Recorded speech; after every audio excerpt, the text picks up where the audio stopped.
Why is there a fire in that brother's life and no fire in my life? I seem to be cold as ice and that brother's on fire all the time. Why?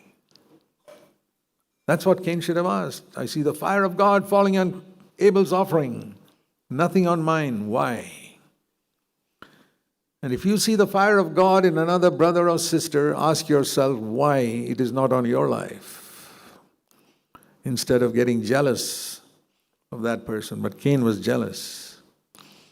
He was so jealous. And I'll tell you this, I've seen people who are jealous of me. I've seen people who are jealous of CFC. We don't compete with anybody. We're not interested in numbers. We're interested in purity. We're not in competition even in that area with anybody. Because our offering is to God. We're not competing with people. So there's no jealousy. I can honestly say there is zero jealousy in my heart towards anybody in the whole world. I live before God. You must live that life where no jealousy is in your heart against anyone. But Cain was jealous and he was angry. And the Lord asked him, verse 6, why are you angry? Why is your face fallen? When people are angry, their face changes. It started there. And the Lord said to him, hey, listen, Cain, you can also bring the best, and the fire will fall on your offering.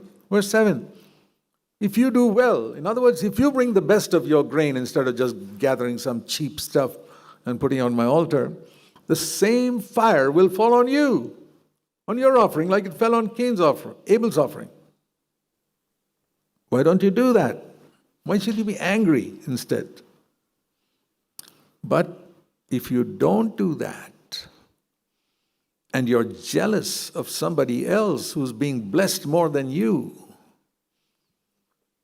or somebody else's offering is accepted and somebody else's family is better than yours, and you're jealous of that, then be very careful, Cain, verse 7 middle, because sin is crouching at the door of your heart.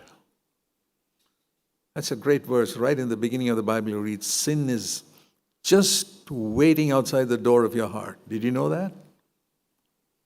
You know that sin is just waiting outside the door of your heart, especially when you're jealous of another brother or sister. Is anybody sitting here jealous maybe of your blood brother or some relative who's doing better than you? Somebody else's children are doing better than yours. Somebody else's wife is prettier than yours. Somebody else's husband is richer than yours. A little jealousy. You're sitting in the same church. To all such people, I want to tell you what God told Cain. Sin is crouching at your door. As long as you keep that jealousy in your heart, sin is just waiting for a little crack in the door and it'll come right in to destroy you.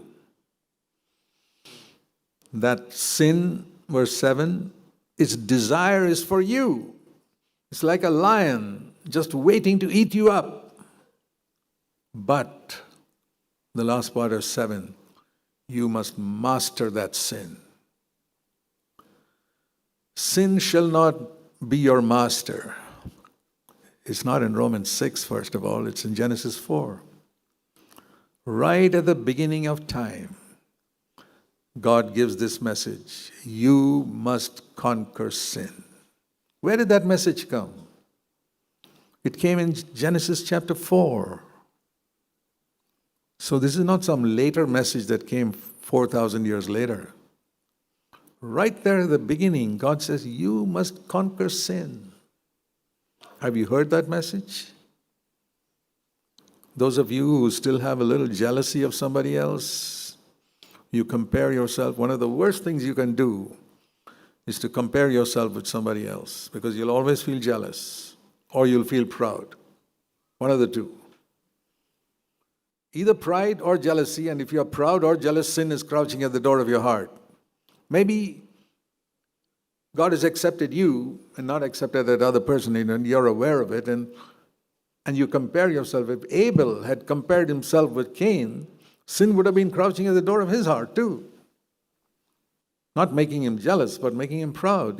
Pride and jealousy are the two things that are always crouching at the door of people's hearts. Whenever they compare themselves with others,